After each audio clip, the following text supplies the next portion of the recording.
Moi et ma jumelle, on nous a retirés de nos parents. On a dénoncé des violences au sein de cette famille d'accueil. J'ai même été plantée à l'âge de 8 ans. J'ai sur ma main. Ils m'ont fait changer d'autres foyers et à chaque fois je faisais des fugues. Soit je dormais à la rue, soit je fuguais, je me retrouvais à la brigade des mineurs. Ce qui s'est passé, c'est que j'ai rencontré cet homme qui me faisait penser au videur. Au bout de 3 semaines, les violences, elles ont commencé. Qui me faisait des interrogatoires nuit et jour. Nuit et jour jusqu'à...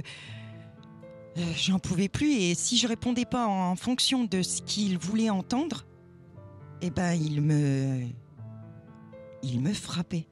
Ils ont commencé à m'insulter de prostituée, de pute, j'ai eu le droit à tout. Et à 22 ans, quand on se prend ça dans la figure, c'est pas évident. En fait, ce qui se passe, c'est que j'ai peur. J'essaye de lui faire comprendre que pour l'instant, je veux être seule. D'accord. Et en fait, c'est pas possible, c'est trop tard. Donc les menaces, c'est si t'as pas envie de te retrouver dans les bois avec une balle dans la tête. Et en même temps, j'apprends qu'en fait, il est en semi-liberté. Donc du coup, je ne dis rien. Il me donne des coups de poing dans la bouche et plein de sang partout. Il dit à son copain, viens, on l'emmène dans les bois. Pendant que moi, j'étais au 115, il était avec une autre jeune fille qui était mineure à l'époque. Donc à ce moment-là, mon fils est placé. Et en fait, quand on est sous emprise, il y a des choses comme si que ça devient normal en fait. Déjà, j'avais aucun rapport consenti avec lui. Mais bon, lui, il fait des allers-retours en détention. Donc D'accord. Il faut aussi aller assumer les parloirs. Même si c'est pas un enfant voulu, j'ai décidé de le garder. Et en fait, le soir où j'accouche, la veille, il me frappe, il me donne des coups de poing dans le ventre, il me violente. Il n'a pas arrêté toute la nuit, son frère repart et il n'a pas arrêté toute la nuit. Et vers 6h du matin, je perds les os. Et là, un jour, il me tape tellement fort que j'ai tout le bras. Tout le bras, c'est même pas bleu, c'est noir. Et là, moi, je m'enferme dans les toilettes avec mon fils qui avait à peine 5 mois. Et c'est là que j'ai commencé à appeler la police. Ils m'ont trouvé une chambre d'hôtel pour le soir. Puis après, le lendemain, j'avais pas de suivi. J'ai réussi à le faire condamner après avoir vécu des années de violence. Il avait mon fils dans les bras et là, il défonce la porte. Je tombe sec par terre. Donc le poids de son poids à lui, plus une porte blindée, je tombe par terre. Et là, je suis emmenée d'urgence à l'hôpital. D'accord. Et à l'hôpital, j'ai pas pu déposer plainte à ce moment-là. Le père est là, son père à lui est là. J'avais tout le visage défiguré, j'avais plus de dents, j'avais plus le nez, j'ai le nez qui était cassé, mais vraiment de travers. Enfin, j'étais défigurée. Il me projette avec son poids violemment chez lui. Et là, il me brise les côtes. Le procureur avait demandé 5 ans. D'accord. Et ils l'ont condamné à 1 an. Les juges l'ont condamné à 1 an et il n'a fait que 6 mois. Mais en fait, le calvaire a continué. J'avais aucune protection. Violence volontaire aggravée, traumatisme crânien. Il y avait un certificat médical, 10 jours d'ITT au sens pénal. Ouais. Donc, la ville de Chelles, je rencontre un vice-procureur ou un procureur qui fait une conciliation pénale et qui demande de m'arranger avec sa sœur. J'ai commencé à écrire au gouvernement, à Monsieur Sarkozy, à plusieurs reprises. Je leur disais, on m'a placé mes enfants injustement, c'est moi la victime. Il arrive à radier mon fils de l'école de Pontoise, l'école maternelle. Donc là, j'appelle l'école, je leur dis, c'est pas normal. Il arrive à le réinscrire dans une autre école.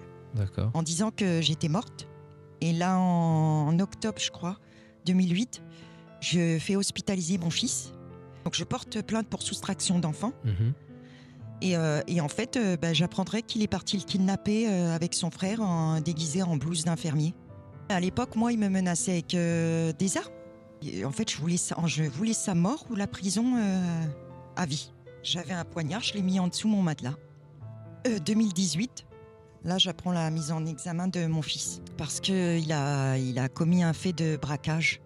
Parce qu'il vit dans un climat de voyous. Où chez eux, pour être crédible, il faut faire des braquages. Donc pour moi, il l'a poussé, il l'a formaté. Et mon fils a abdiqué. Et là, je fais tout pour libérer mon fils. Jusqu'à ce que j'obtienne sa libération le 29 mars 2019. D'accord. Le 23 mars, il m'enlève mon fils à 5h du matin. Et en fait, moi, je sature, donc, alors que mon fils a un contrôle judiciaire. Du coup, oui, derrière, je fais un dépôt de Pour plainte. harcèlement et menaces. Harcèlement, intimidation, propos, allégations mensongères menaces, en fait. Du coup, la juriste me met sous téléphone grave danger. Août 2019, il y a une de ses ex-concubines qui m'appelle. Quand elle m'appelle, elle me révèle qu'elle a subi les mêmes violences. Donc à ce moment-là, il est déféré le 15 au parquet de Pontoise. Ouais. Et là, il est condamné à 8 mois. 4000 appels. En une année? Sur mon téléphone, oui. C'est un meurtre mental qu'il est en train de me faire. Je fais des attaques de panique. La justice m'a pas aidée auparavant parce qu'elle a minimisé en fait ce qu'il a fait. En fait, plus tu dénonces, pour la justice, c'est soit tu affabules, soit tu en fais trop, soit elle ment, soit elle en rajoute. Je le fais pour montrer que... Parce que moi, depuis des années, je hurle. J'ai une souffrance en moi, que je hurle et que personne ne m'entend. Et qu'on m'a souvent pris pour une folle, une menteuse, une affabulatrice. Et moi, j'ai envie de mettre en lumière les carences de la justice. Pas seulement, mais aussi du fait que cet homme, normalement, il aurait dû être enfermé depuis longtemps. Et que moi, ils ont failli me tuer. Lui a failli me tuer et sa famille aussi. Et qu'à un moment, ça peut plus durer. C'est qu'il y a eu d'autres victimes. Parce que moi, entre-temps, j'ai pu avoir deux de ses autres ex-concubines qui ont elles-mêmes vécu des violences. Pour une qui habite sur Strasbourg, dont il a eu une fille avec, il lui a fait les mêmes violences. Elle a déposé plainte, il n'y a jamais eu de suite. Elle a déposé des plaintes pour séquestration, pour menaces avec arme à feu, usurpation d'identité. Enfin, il lui a fait des tas de choses. Là, il y a une policière et un policier qui rentrent, qui me disent de sortir. Et là, le policier rentre. Et là, je commence à parler à la policière. Et là, j'entends que ça tire. Je me mets dans le salon et là, je hurle. Mon fils, il est en train de trembler. Il est par terre, il tremble. Et en fait, il se fait tirer dessus avec le taser. Et là, je me fais rouer de coups par une policière. Elle me dit, avec votre population, il faut taser. Et là, elle me dit, il y en a marre de votre gueule. Et là, elle me dit, la prochaine fois que vous appelez la police, c'est vous et vos enfants qu'on tase. Et de toute façon, avec votre population, il faut faire comme ça. Elle me dit, vous êtes ici, vous êtes plus victime, vous êtes coupable. Rébellion, menace, dégradation de matériel. Donc, elle se permet d'aller chez moi, quand je suis pas là, de faire une perquisition, de prendre mon téléphone, que je perds mon père en 2019, mon frère en 2020, dont je subis l'harcèlement même jusque devant son cercueil. Qu'un juge m'entende et un procureur m'entende.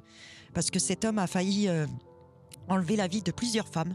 Oui, j'en veux à la justice.